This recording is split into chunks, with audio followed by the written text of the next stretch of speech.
Hello again. In this video we will talk about polygons.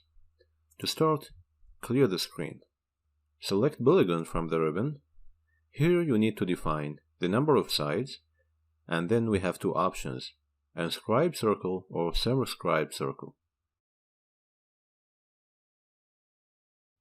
Let's see them. So let's start with 5-side polygon.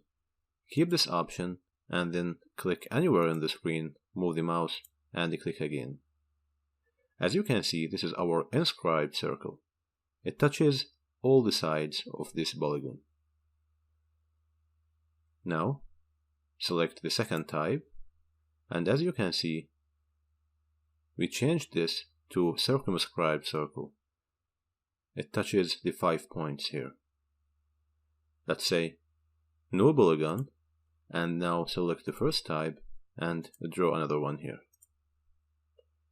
Here you can see the difference between them. We can increase the number of sides,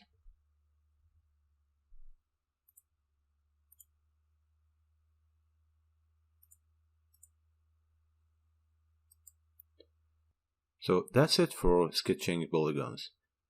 In the next video we will talk about how to sketch an ellipse. Thanks for watching and see you in the next video.